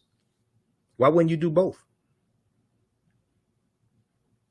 Why wouldn't you? All those jobs, we paid for them. We should fill positions on all different levels. From the board of directors, the General Motors, down to the assembly line. We pay for those jobs. So we're going to create jobs for white people and create all these fantastic opportunities and not take advantage of what we created? That don't even make sense. My degree's in business. We ain't studying no dumbass nonsense like that. No, you take that money in that steady paycheck and you use that to invest in black-owned businesses and create them. Don't quit your day job. That's just nonsense. That's the type of BS people run on you when they're trying to sell you entrepreneurship classes. So they don't have to get a job next to you in your cubicle. That's the type of BS they run on you. Hell no. You better take advantage of all those jobs. And the other thing is you need people inside those corporations to wire you up when contracts come. How do I know? Because been there, done that. You need people inside because all those corporations, they give out hundreds of millions of dollars, millions of tens of millions of dollars, or hundreds of millions of dollars in contracts each year. You need people on the inside to let you know what these contracts are because that's how businesses get business. Through contracts with companies and contracts with the federal government, state government, county, city. How do I know? Because I've done that. I'm talking about experience. I ain't talking about what I read in the book. I'm talking about from experience. You need people on the inside to wire you up. Because that's what white people do. That's how they know when contracts are coming. That's how they know when opportunities are coming. We need the same thing. And at the same time, our dollars are paying for those opportunities. When you have, see, this is what a lot of people don't understand with business. People say, we need our own businesses. We need our own businesses. Okay. How do businesses survive? We went from 1.7 million African-American owned businesses in 2012, coming from the Census Bureau. But 2012, about 2018, 2020, it had grown to 4 million black-owned businesses. Before COVID, it had grown to 4 million black-owned businesses, 2018, 2019. When you look at the revenue was cut in half. It went from something like $100,000, $112,000 on average a year per black-owned business when it's 1.7 million businesses, down to something like $56,000 a year average revenue when it's 4 million businesses. And this is what I was explaining to all these economic gurus and economic empowerment people saying we need more businesses. We need more businesses. I said, no, we need to support our businesses more. Just having more businesses, hell, they're just fighting over the same amount of money. You cut the revenue in half. And then as of April 2020, we lost 41% of our businesses because of COVID. Just nonsense. But we need to go, one of the things we have to do is renegotiate our relationship with corporate America. Because we got to put pressure on them, not for donations, but investments, and get more of those corporate contracts. Where you're talking about transportation, where you talk about advertising, janitorial services. Another thing is they have to put a greater percentage of their dollars in black-owned banks as well, which increases the amount of money that our banks have to lend and lend to start businesses on property, etc. But that's a whole nother presentation. Okay, now let's continue because I'm almost done. So we're talking about cash flow. So what is cash flow? Okay, cash flow refers to the net balance of cash moving into and out of a business at a specific point in time. Cash is constantly moving into and out of a business.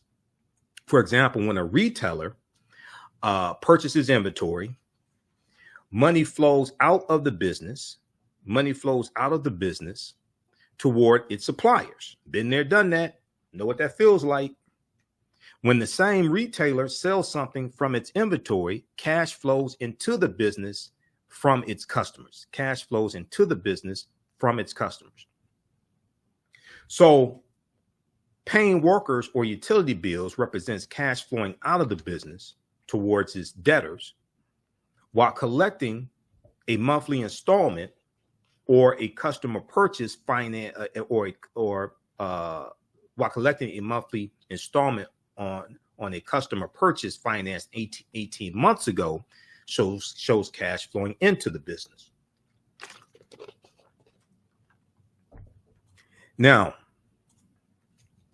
you have positive cash flow and negative cash flow. What's the difference? Positive cash flow means a company has more money moving into the company than out of the company for a specific period of time, a month, a quarter, a year, etc. Positive cash flow. Negative cash flow means it indicates a company has more money moving out of the company than into it. And this can cause huge problems. That's why you want to do these projections. Okay. And you could do cash flow statements that help you project, especially the peaks and valleys, especially the low period of time when you have less revenue coming in, and peaks of time when you have high revenue coming in, or you have high cash expenditures because you have to buy more inventory.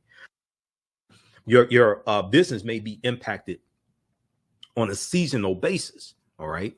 Now, cash flow is typically reported in the cash flow statement, a financial document designed to provide a detailed analysis of what happened to a business's cash during a specified period of time. The document shows different areas where a company used or received cash and reconciles the beginning and ending cash balances. All right. So Harvard's Business School online has some good information. They have a good piece on cash flow versus profit. What's the difference? Cash flow versus profit. What's the difference at hbs.edu? That's Harvard Business School's website. Okay. They have a good it's 11-page document there. Cash flow versus profit. What's the difference?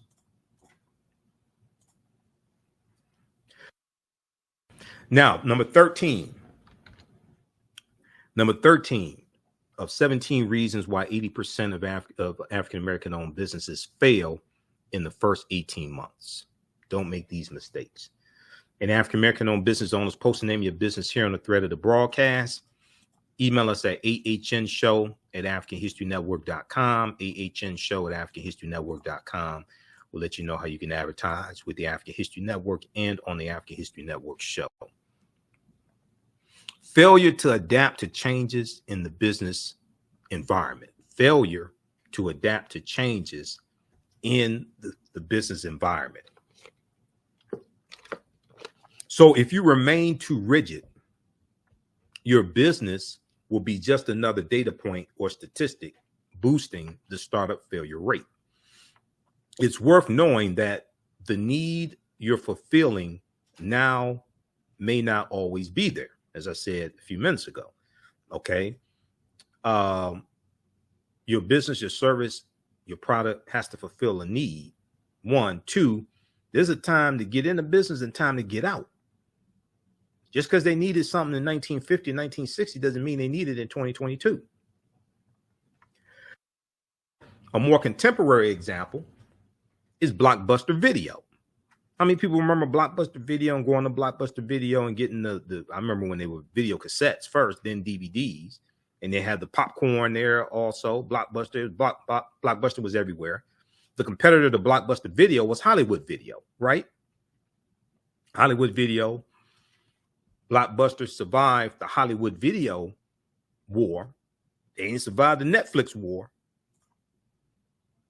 Blockbuster video stores back in the 1980s and 1990s was the Walmart of video stores. When the internet started gaining popularity, Walmart, Blockbuster failed to keep up with the times. There was a change in the environment. And actually, when you study Netflix, which is what took Walmart out, Blockbuster out. Netflix took Blockbuster out. Netflix started, the guy who started Netflix, he started Netflix because he returned a Blockbuster video back, and it was a bunch of late fees or something like that, right? This is how Netflix started, as a competitor to Blockbuster. And Netflix has just exploded over the years. Netflix has exploded over the years to creating original content and being a huge Goliath when it comes to streaming services, etc. We know they've had recent shedding of subscribers. It's going to happen sooner or later. But Netflix is still alive. Blockbuster, where's Blockbuster? Okay, I think there's it's like maybe one Blockbuster store left in America or something like that. Blockbuster didn't survive the war. Netflix did. So Blockbuster failed to keep up with the times and the change in the environment and change in technology, the change in the way that the entertainment is delivered. And Blockbuster told themselves the internet was just a fad. When Blockbuster changed, I remember when Blockbuster changed, after Netflix came out, Netflix was gaining market share. Blockbuster changed their strategy and they started offering the monthly service where you could stream the movies like Netflix. But it was too late. Blockbuster made the change too late, and Netflix had gained too much market share. Okay. And Netflix started out with DVDs. Then Netflix switched to DVDs and streaming. Blockbuster tried to do it, and it was too late for Blockbuster. They had lost too much market share. And people got upset. People got upset also with the late fees with Blockbuster, things like that.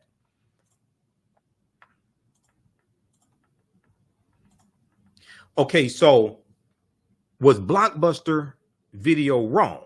Netflix and Redbox. Redbox was also a competitor as well, but Redbox was similar to Netflix, where they had the DVDs that you mailed, and then I think they went to streaming service also. But Netflix won that war. Don't be another Blockbuster. Pay attention to the market to know when you may need to modify your business plan. Staying on top of key trends will give you ample time to alter your business strategy so that you can remain successful. As I said, Kenny Rogers, the gambler, you got to know when to hold them, know when to fold them, know when to walk away, and know when to run. Okay? There's a time to get into a business, and there's a time to get out of a business. We love legacy businesses and family businesses, but just because your grandfather moved from Mississippi up to Chicago or Detroit or Cincinnati and started a business, 70 years ago or what have you, and it's a family business, third generation family business or second generation family business, that doesn't mean the business should still be in existence in 2022. It may not be relevant. You may not have enough customers to sustain the business. You may be offering something that's obsolete. So you have to know when to get in the business and get out of a business and understand the business environment. You have to know when to hold them and know when to fold them. Don't be a Blockbuster. Because Blockbuster got killed by Netflix. Now people see, because they remember they used to say, let's make it a Blockbuster night. Now they say Netflix and chill. Because they used to say, let's make it a Blockbuster night. So that meant go to Blockbuster, right? Pick out your video, get the popcorn, get some Coca-Cola or something like that. Go watch the videos. You remember on the Blockbuster when they had videotapes at Blockbuster, they had on the case, Be Kind, Rewind, right? Remember all that? So going to Blockbuster was an experience, right? Make it a Blockbuster night. Now they say, Then Netflix killed Blockbuster, and they said Netflix and chill. Let's make it a Netflix night. Number 14, 17 reasons why 80% of African-American owned businesses go out of business in the first 18 months. Unsustainable growth. Unsustainable growth. When a business has an established customer base and a good cash flow, expansion makes sense. When the business has a good customer, an established customer base and good cash flow, expansion makes sense. A common mistake most African-American owned businesses make is taking on more business than they can handle, because they think more is better. Taking on more business than they can handle. You got to be able to manage all that. There's a learning curve when you take on, especially when you bring on new products. You got to learn the new products, troubleshoot problems customers may have, new services, things like that. There's a learning curve involved for the owner, for the employees. Okay. A common mistake most African-American owned businesses make is taking on more business than they can handle. Businesses should treat expansions as though they are starting all over again. Treat expansions as though they are starting all over again. When businesses expand too fast and don't take the same care with planning, research, and strategy, the financial drain of the failing businesses can sink the whole enterprise. The financial strain of the failing businesses can sink the whole enterprise. Now, excuse me, one of the things that we look at, and I remember when I was selling radio ads like 22 years ago here in Detroit, there was a phrase that I learned in the radio industry. Is called fire your client. Fire your client. Because there may be a business that you're in when your inventory is finite. Okay. When your inventory is finite. And what I mean by that is, say you may have a radio station, you may have an internet TV station or something like that. You may have a podcast or whatever. If you're selling advertising, your inventory is limited. You don't have an unlimited amount of inventory. And one of the things that they had to do is to meet your monthly projections, sales projections. Or it may be a situation where it may be some type of service that you offer, and you have different levels of pricing that you offer. Some customers that you don't get a lot of money from, you may have to stop servicing those customers because they take up so much time and focus on other customers who produce what we may call sales per ticket or revenue per ticket. More customers that bring in more dollars for you, that produce more revenue for you to meet your monthly goals. This is something I learned in radio, because some in the radio game, you have limited inventory each month to sell ads. You don't have an unlimited amount of inventory. Okay. You don't have an unlimited amount of inventory. So if you have people that just want to spend $1,000 a month on ads, and they're taking up ad space, and you got other customers that want to spend $10,000, $20,000 on ads, you may have to reduce how many of those people, and it could be 10, 20, 30 customers, but you don't have the ad space for your big clients, because these people over here are taking up that ad space and generating a much smaller amount of revenue, and it makes it harder for you to meet your monthly or quarterly sales goals. So you'll learn about the 80-20 rule. If you don't know about the 80-20 rule, especially when it comes to sales and business. We'll talk about the 80-20 rule in just a minute. If you don't know about the 80-20 rule, I'm not sure what you're doing, or if you've taken entrepreneurship class before, but especially in sales, because I have a strong background in sales. And I used to read a lot of books on sales and listen to books on tape from people like Tom Hopkins and Zig Ziglar and Brian Tracy, all the sales gurus, Steve Schiffman. And Steve Schiffman has information on cold calling, things like this. You'll learn about the 80-20 rules. And then Stephen Covey, 7 Habits of highly effective people, things like this. So unsustainable growth. Businesses should treat expansions as though they are starting all over again. Slow and steady growth is the way to go. It helps to take the time to understand the markets and areas you'll be reaching if you're expanding your business's reach. Now, you have to develop systems for each product, most likely each product and service. You have to develop systems. There's a learning curve when it comes to understanding the product, how it works, how to explain it to the customer. We used to talk about the difference between features and benefits. When I was in retail sales, we used to talk about the difference between features and benefits. A feature is what a product does. A benefit is what it does for you, how it helps you. Okay. Features and benefits, understanding the difference.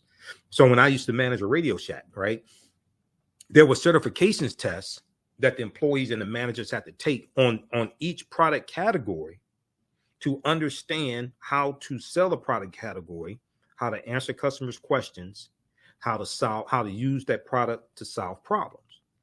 We had to be educated on that. That's a learning curve. Okay. So when you start taking on more products and services in your business, there's a learning curve involved in that.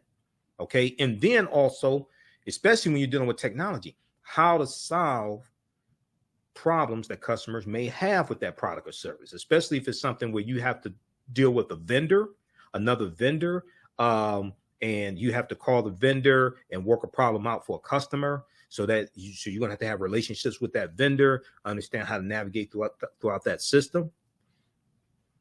It's a different world. Okay, so those are some of the growing pains when it comes to growth and taking on more services and products.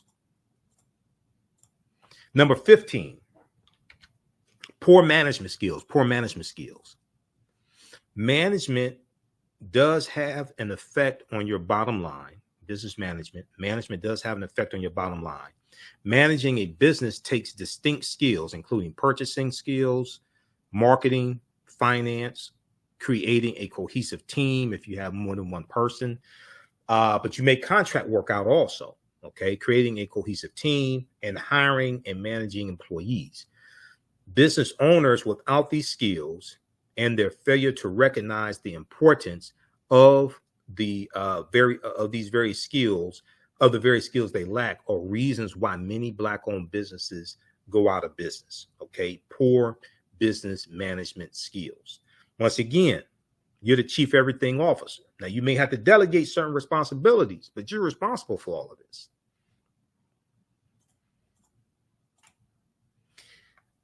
Some business owners fall into the overconfidence trap and would rather struggle with a certain aspect of running a business than educate themselves or outsource work to professionals.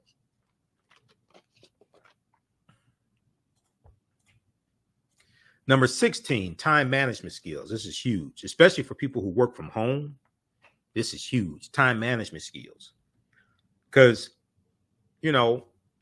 if you don't get up to 10 or 11, and then next thing you know, it's 2 or 3 o'clock or 4 o'clock or 5 o'clock, and you try to do some work from 5 to 9, but then you're doing this and that and watching TV and all this stuff. You got to have superior time management skills. Time is money.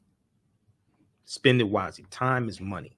Seriously, you learn that in sales and in business. What time is something that you don't get back. We all have the same 24 hours in a day, 168 hours in a week. Time is something that you cannot get back. So invest it and spend it wisely.